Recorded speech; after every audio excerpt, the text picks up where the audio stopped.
People who have been on TV game shows, what are some behind-the-scenes secrets that regular viewers don't know about?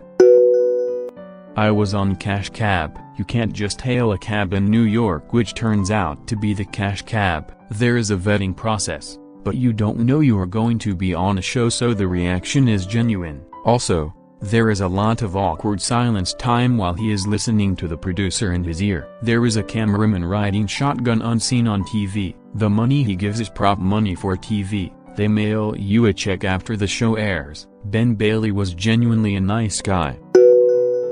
They let the other girl in the showcase showdown, Price is Right, rebid after the audience booed her original bid, something silly low like $10,000. When it aired, they cut her original bid and showed only her second, winning bid. I lost.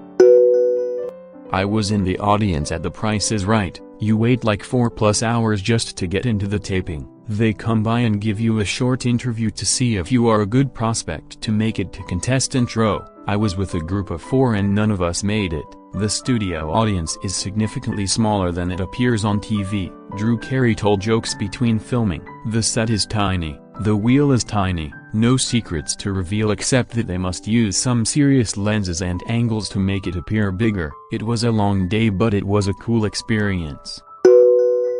I was a winner on The Price is Right. After the show, you're taken into a small room where you do paperwork. Some of the items that I won on screen, iPads, movie tickets and snacks for a year, were instead awarded as the cash equivalent. I had no say in the matter. Also, contrary to popular belief, the contestant does not have the option to request money instead of specific prizes. The only choice you have is to outright decline any of the prizes. Edited to add, winners of CBS game shows are not permitted to be contestants on CBS game shows for 10 years. Former Price is Right winners may still attend a taping, but a big diagonal line is drawn through their name on their name tag. I was a winner on The Price is Right. After the show, you're taken into a small room where you do paperwork. Some of the items that I won on screen, iPads, movie tickets and snacks for a year, were instead awarded as the cash equivalent. I had no say in the matter. Also, contrary to popular belief, the contestant does not have the option to request money instead of specific prizes. The only choice you have is to outright decline any of the prizes. Edited to add, winners of CBS game shows are not permitted to be contestants on CBS game shows for 10 years. Former Price is Right winners may still attend a taping, but a big diagonal line is drawn through their name on their name tag. When I was a kid, I went to family game show with my uncle. The theme of the show was animal life, so it featured interviews, musical performances etc. In between the questions we had to answer, none of that was shot in the order you see on TV. We shot questions and answers all in one go. Everything else had already been shot before and they used sound effects to make you think it was sequential.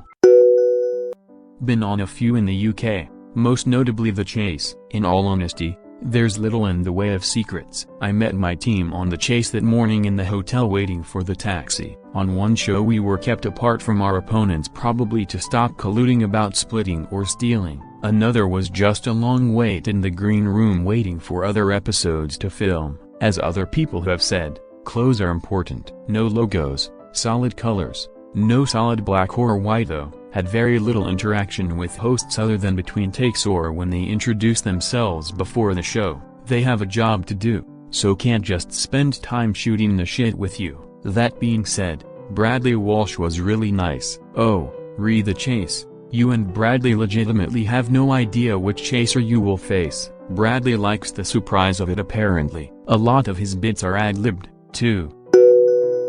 I was part of the paid audience for American Ninja Warrior. I was actually with a vegetarian group that collected the money earned for charity, so that was cool. What wasn't cool was getting downtown at midnight, for there to be hundreds of bats flying around and a 2-hour delay. We were only allowed to wear certain colors, no logos, and yeah, they did take the audience cheering, booing to edit in later, which was honestly a good thing because at around 3 a.m., most of the audience started leaving. The stands were empty, so they had us moving down the course as they filmed to make it look more full. Haha. I got to meet a couple of the Warriors. We all were on TV, and we nabbed a sign from the set. Overall was fun. I was in the audience of Polish versions of Who Wants to Be a Millionaire. To prevent cheating you have to pass 2 metal detector gates before entering studio. No phone or other electronic allowed. Everything takes too long here. Episode lasts around 30 minutes, but recording it, 2-3 hours. There are only 3 episodes recorded every day.